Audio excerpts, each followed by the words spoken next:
Hello नमस्कार छात्रों, आपका मुरली ग्लोबल स्टडी चैनल में बहुत बहुत स्वागत है। आज हम लोग क्लास 10 के पोषण वाला चैप्टर के चलेंगे, जिसका ये पार्ट नंबर वीडियो पार्ट 2 रहेगा आपका। पार्ट 1 में हम लोग कुछ क्वेश्चन को सॉल्व किए थे। आज हम लोग पार्ट 2 में कुछ और क्वेश्चन को सॉल्व करेंगे। इसमें देख लेंगे कि क्वेश्चन कितना है। मोस्ट इंपॉर्टेंट बिहार बोर्ड के लिए होगा क्वेश्चन। ये क्वेश्चन जो है आपको 2026 में पूछ सकता है। 2025 वाला सेशन के 2026 में जो एग्जाम होगा उन लोग के क्वेश्चन जो है पूछ सकता है। ये मोस्ट इंपॉर्टेंट क्वेश्चन हो जाता है। अब ये क्वेश्चन जो है आप लोग बढ़िया से स्टडी कर लीजिएगा, देख लीजिएगा और पढ़ लीजिएगा। हम इसको डिस्क्राइब कर देते हैं, बढ़िया से बता देते हैं। अगर ये क्वेश्चन को हम लोग पार्ट 2 वीडियो ला रहे हैं, 2 वीडियो और लाएंगे। 2 वीडियो मैंने इसका 4 वीडियो होगा, पार्ट नंबर 4 वीडियो 4 तक जाएंगे और 4 पार्ट तक में आपका जैव प्रकरण चैप्टर से टोटल के टोटल क्वेश्चन सोल्यूशन हो जाएगा। मैंने इससे बाहर आपको क्वेश्चन बिहार बोर्ड नहीं दे सकता है, इतना आप इस चैप्टर से पढ़ लीजिएगा। तब चलिए, आपका पूर्ण विश्वास में हम आशा दिलाते हैं कि चैप्टर से इतना ही क्वेश्चन आएगा। अब आप लोग एग्जाम में इसे बढ़िया से पढ़ लीजिएगा। अब हम इसको थोड़ा डिस्क्राइब कर लेते हैं, देख लेते हैं क्वेश्चन कितना बेहतर से लिखा गया और कितना शब्द में अच्छा से बताया गया है। कौन कौन शब्द में लिखे हैं, शब्द कोशिश किए हैं कि सबसे हल्का से हल्का शब्द में इसको डिस्क्राइब किया जाए, लिखा जाए, ताकि बच्चा को याद हो जाए। अब इसको हम लोग देख लेते हैं डिस्क्राइब करके। क्वेश्चन में आपका बोला है, फर्स्ट हेडिंग आपका लिखा गया है कि क्लास, कौन सा क्लास है? क्लास 10th है। क्लास 10th जैव प्रक्रम चैप्टर कौन सी है? जैव प्रक्रम चैप्टर के बायोलॉजी का है, साइंस बायोलॉजी चैप्टर नंबर 1। तो ये जैव प्रक्रम का है, जैव प्रक्रम के पार्ट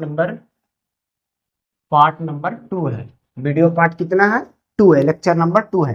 लेक्चर नंबर 1 में कुछ और क्वेश्चन सोल्यूशन कर चुके थे। अब इसमें हम लोग देखते हैं फर्स्ट नंबर क्वेश्चन क्या बोलता है। फर्स्ट नंबर क्वेश्चन बोलता है कि प्रकाश संश्लेषण क्या है। प्रकाश संश्लेषण क्या है? हम लोग 7वां में भी पढ़े थे और आज 10th में भी पढ़ रहे हैं उसको। 7th क्लास में भी प्रकाश संश्लेषण क्या है पढ़ना था। प्रकाश संश्लेषण किसे कहते हैं? तो इस क्वेश्चन को अच्छा से देख लेते हैं। बोलता है प्रकाश संश्लेषण क्या है, इस क्रिया का रासायनिक समीकरण लिखे। और प्रकाश संश्लेषण क्या है और इसको रासायनिक समीकरण भी लिखना है कि समीकरण इसका क्या होगा, रासायनिक क्रिया भी बताना है। ये क्वेश्चन जो है मोस्ट इंपोर्टेंट हो जाता है, वीवीआई क्वेश्चन हो जाए, जो कि आपको 2024 में पूछा है, 20 में पूछा है, 18 में पूछा है। देखिए लगातार पूछा क्वेश्चन हुआ है, 18 में पूछा, 20 में पूछा और 24 में पूछा। तो ये एग्जाम के व्यू से अच्छा क्वेश्चन हो जाता है, बेहतर क्वेश्चन हो जाता है। अभी क्वेश्चन को हम लोग अच्छा से डिस्क्राइब करने का कोशिश करते हैं, समझने का कोशिश करते हैं। एक क्वेश्चन में आपको बताया गया है कि जिस प्रक्रिया के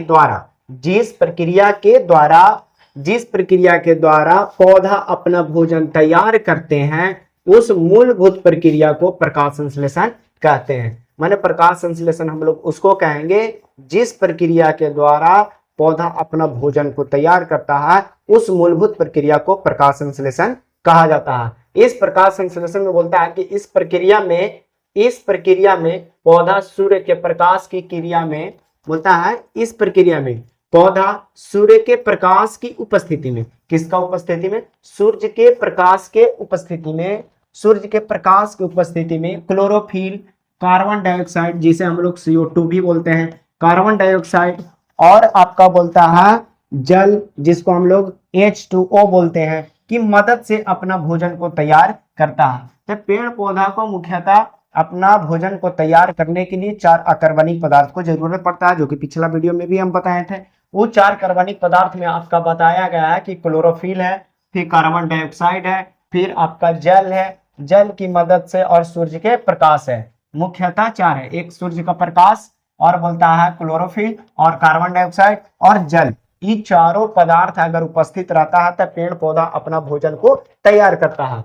अब इसमें बोलता है भोजन की जल की मदद से अपना भोजन तैयार करता है। इस प्रक्रिया को प्रकाश संश्लेषण कहते हैं। इस प्रक्रिया को हम लोग क्या कहते हैं? प्रकाश संश्लेषण कहते हैं।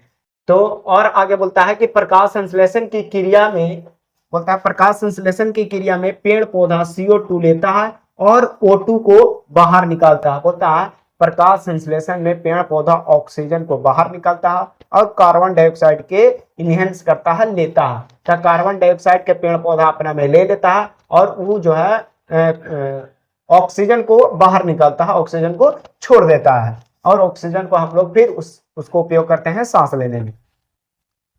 ये क्वेश्चन हमको लगता है कि समझ में आ गया होगा, नहीं है तो फिर से रिपीट करते रहे, हम समझाने की कोशिश करते हैं। आपका क्वेश्चन बोला था कि प्रकाश संश्लेषण क्या है, इसकी क्रिया को रासायनिक समीकरण लिखे, जो कि 2024, 2020 और 2018 में क्वेश्चन पूछा गया है। हम इसको आंसर देख लेते हैं। बोलता है जिस प्रक्रिया के द्वारा अपना भोजन तैयार करता है, जिस प्रक्रिया के द्वारा पौधा अपना भोजन तैयार करता है, वही बात लिखे हैं कि जिस प्रक्रिया के द्वारा पौधा अपना भोजन को तैयार करता है, उस मूलभूत प्रक्रिया को प्रकाश संश्लेषण कहते हैं। इस प्रक्रिया में पौधा सूर्य के प्रकाश की उपस्थिति में क्लोरोफिल, कार्बन डाइऑक्साइड और जल की मदद से अपना भोजन को तैयार करता है। मैंने कहने का मतलब है सूर्य के प्रकाश की उपस्थिति में, क्लोरोफिल की उपस्थिति में, जल और कार्बन डाइऑक्साइड की मदद से अपना भोजन को तैयार करता है। इस प्रक्रिया को हम लोग प्रकाश संश्लेषण कहते हैं। इस प्रक्रिया को हम लोग क्या कहते हैं? प्रकाश संश्लेषण कहते हैं। और इसमें बताया गया है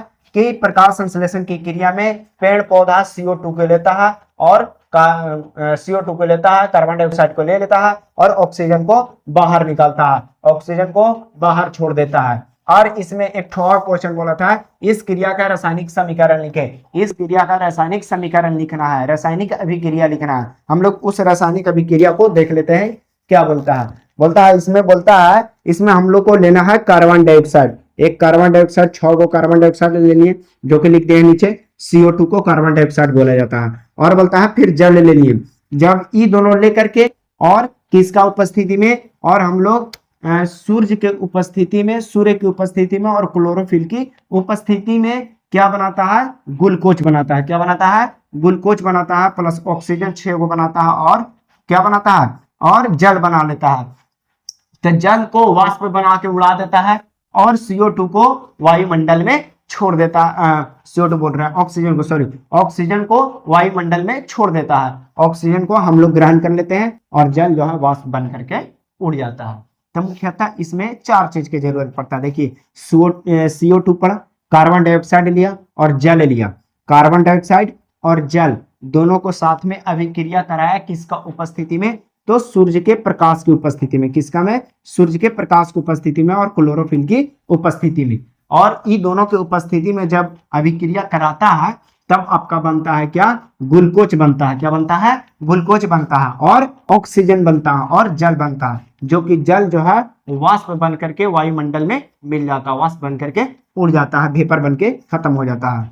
और O2 ऑक्सीजन जो है ये वायुमंडल में पेड़ पौधा छोड़ देता है, जो कि पेड़ पौधा जो है ऑक्सीजन को छोड़ता है, तो उसको हम लोग उपयोग में लेते हैं। चलिए, ये क्वेश्चन आपको बहुत बढ़िया से समझ में आ चुका होगा। प्रकाश संश्लेषण से अब डाउट नहीं होना चाहिए। अगर डाउट होता है तो फिर से इसको वीडियो को दोबारा आप लोग देख सकते हैं। हम लोग आगे देखते हैं क्वेश्चन नंबर 2।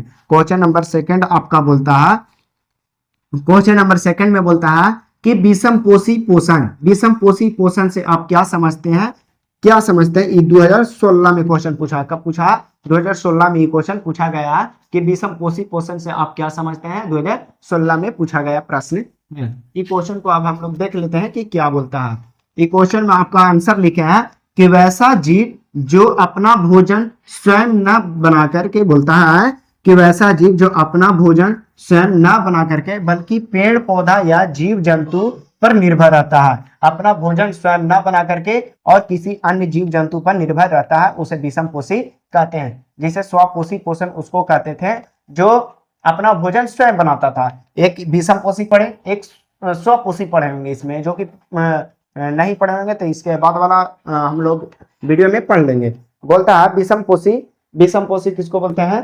कि वैसा जीव जो अपना भोजन स्वयं न बना करके बल्कि पेड़ पौधा जीव जंतु पर निर्भर रहता है। अपना भोजन स्वयं न बना करके बल्कि किसी अन्य जीव जंतु पर निर्भर रहता है, तो ऐसे पोषण को विषम पोषी कहते हैं। ऐसे पोषण को हम लोग क्या कहते हैं? विषम पोषी कहते हैं। जैसे आपका दिया गया है सभी जीव जंतु, जितना भी जीव जंतु है वो सब विषम पोषी है। जैसे हम लोग जंतु हैं, जानवर जंतु है, हम लोग खुद से भोजन नहीं बनाते हैं बल्कि हम लोग पेड़ पौधा पे निर्भर रहते हैं। फिर आपका हो जाता है कीड़ा मकोड़ा भी किसी न किसी अन्य जीव पर निर्भर रहता है।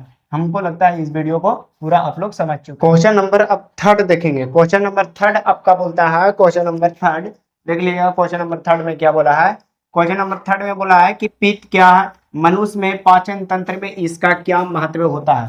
पूछा है कि पित्त क्या है, जो हम लोग को आमतौर पर पित्त देखा होगा, उसका पित्त का काम क्या है और इसका हम लोग का शरीर में क्या महत्व है। ये क्वेश्चन आपका पूछा गया है, जो कि 2023, 2016 और 2021 में पूछा गया है। 2023, 2016 और 2021 में क्वेश्चन पूछा है। मोस्ट इंपोर्टेंट क्वेश्चन हो जाता है एग्जाम के दिन से। बिहार बोर्ड रिपीट क्वेश्चन करता है, क्वेश्चन को बढ़िया से देख लीजिएगा। क्वेश्चन आपका बोलता है, क्वेश्चन आपको बोला था कि पित्त क्या है, पित्त माने किसे कहते हैं, पित्त, पित्त से आप क्या समझते हैं। फिर बोलता है मनुष्य में पाचन तंत्र इसका क्या महत्व है, मनुष्य के पाचन तंत्र में पित्त का क्या महत्व है। और बोलता है महत्व है, और जो कि आपका क्वेश्चन जो है 3 साल पूछा है। आपका आंसर में लिखे हैं कि पित्त गाढ़ा एवं हरे रंग का क्षारीय द्रव है। पित्त जो है गाढ़ा रंग का एक हरा रंग का क्षारीय द्रव है, जो कि पित्त आप लोग जब चिकन उकन कटाते हुए देखे होंगे, मुर्गा उर्गा कटाते हुए देखे होंगे, तो देखते होंगे कि काटने वाला जो है एक नोच करके हरी रंग का जो पीत उसका रहता है वो बिक देता है नोच करके। तो वो जो पीत है अगर किसी वजह से अगर फट उठ गया आपका मीट में, तो पूरा मीट को तीखा कर देगा, तीता तीता कर देगा। तो वही बात आपका बोलता है कि पीत गाढ़े एवं हरे रंग का क्षारीय द्रव होता है। पीत जो है गाढ़े एवं हरे रंग का क्षारीय द्रव है, जिसका पीएच मान 8.9 होता है। जिसका पीएच मान कितना होता है, 8.9। तो क्षारीय द्रव, क्षारीय हम लोग ऐसे भी जानते हैं कि 7 से अधिक रहता है तो वो क्षारीय कहलाता है। तो इसका पीएच मान कितना है, 8.9, किसका, पीत का।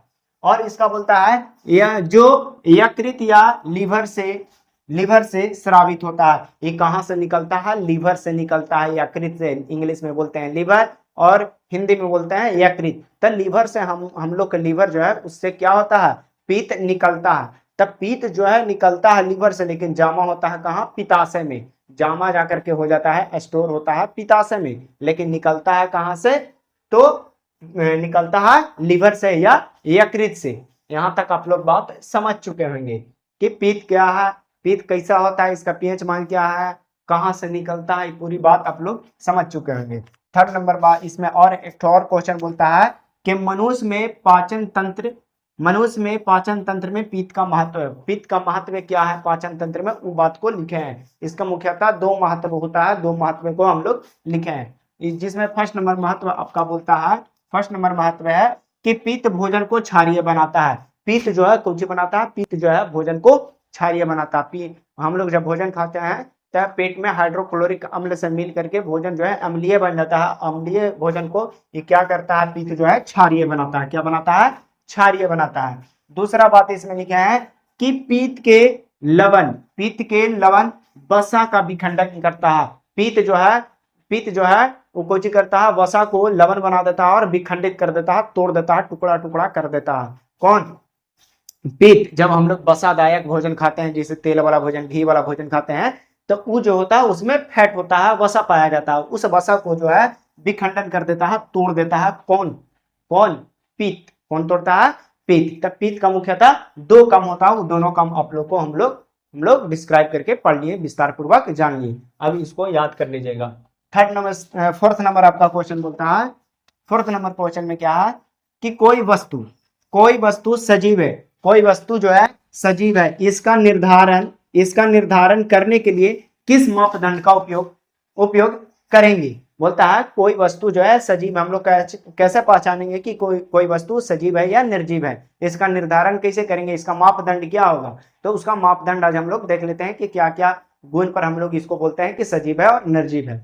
इसका फर्स्ट नंबर जो है, इसका स्टेटमेंट जो है लिखे हैं कि वस्तु सजीव है, इसका निर्धारण करने के लिए हम निम्नलिखित मापदंड उपयोग करते हैं। हम लोग इसको निम्नलिखित मापदंड का उपयोग करते हैं, इसका निम्नलिखित मापदंड का उपयोग करते हैं। जिसमें फर्स्ट नंबर आपका अकॉर्डिंग टू क्वेश्चन बोलता है कि सभी सजीव में उपापचय क्रिया होती है। सभी सजीव में जो है उपापचय क्रिया होता है। हम लोग जो भोजन डाइजेस्ट होता है, पचता जो है भोजन, वो उपापचय क्रिया के द्वारा भोजन पचता है, तो उपापचय क्रिया होता है। सेकंड नंबर आपका बोलता है इसमें जीव द्रव पाया जाता है। इसमें क्या पाया जाता है, जीव द्रव पाया जाता है। जब हम लोग कोशिका के बारे में अध्ययन किए होंगे तब कोशिका में केंद्रक होता है, केंद्रक के बाहर जो कोशिका के अंदर जो होता है, अंदर में क्या होता है, द्रव होता है। तो उसी को बोलता है कि इसमें जीव द्रव पाया जाता है, या कोशिका द्रव भी बोल सकते हैं कि कोशिका द्रव पाया जाता है। ये 2 बात आप लोग के क्लियर हो गया हुआ है, वो कोशिका द्रव और दूसरा का जीव द्रव।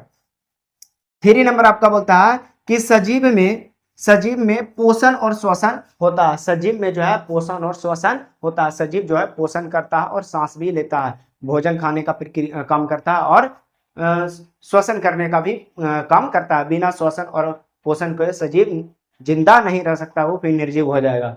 चलिए थर्ड नंबर आपका 4 नंबर पॉइंट लिखे हैं, 4 नंबर पॉइंट है, इसमें उत्तेजनाशील होता है। इसमें उत्तेजनाशील होता है। सजीव में जो है उत्तेजनाशील होता है। कभी हम लोग को गुस्सा आता है तो कभी किसी को प्यार भी करते हैं, कभी किसी को अच्छा से भी बोलते हैं, कभी किसी को रिस्पेक्ट भी करते हैं। तो ये सारे उत्तेजना है, हम लोग में फीलिंग होता है, उत्तेजना होता है। तो सजीव में फीलिंग और उत्तेजना उपस्थित होता है। अगला बात बोलता है 5 नंबर बोलता है कि सजीव में प्रजनन होता है। सभी सजीव में जो है प्रजनन होता है। सभी सजीव जो है अपने जैसा संतान उत्पन्न करने की उसमें क्षमता होती है। जितना भी सजीव है उसमें अपना जैसा, खुद के जैसा संतान उत्पन्न करने की क्षमता होती है। तो उसको सजीव का ये गुण दर्शाता है। आपका 6 नंबर पॉइंट बोलता है कि यह वृद्धि और गति करता है। जितना भी सजीव है वो क्या करता है, वृद्धि करता और गति करता है। अपना हाइट को उसका दिखता होगा कि हाइट, बच्चा हम लोग जन्म लिए थे, छोटा बच्चा थे, जन्म लिए थे, आज हम लोग इतना बड़ा हो गया और हेल्दी हो गया, तो हम लोग में वृद्धि हुआ, ग्रोथ की। और बोलता है गति करता है, हम लोग चल भी सकते हैं, गति भी कर सकते हैं, एक स्थान से दूसरे स्थान पे घूम फिर सकते हैं।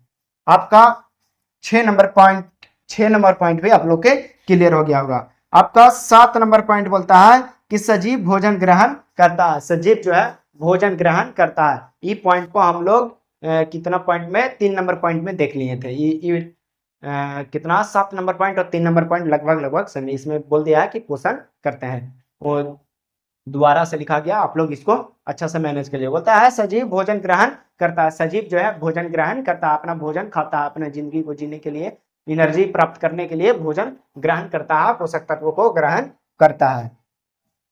अगला पॉइंट देख लेते हैं, 8 नंबर पॉइंट आपको लिखे हैं कि सजीव अपशिष्ट पदार्थ को बाहर निकालता है। जितना भी सजीव है वो अपशिष्ट पदार्थ को अपने शरीर से बाहर निकालने का काम करता है। जैसे हम लोग जब खाना खाते हैं तो हम लोग मल मूत्र और बाहर निकालते हैं, हम लोग मल मूत्र भी बाहर निकालते हैं, पसीना निकालते हैं, म्यूकस निकालते हैं।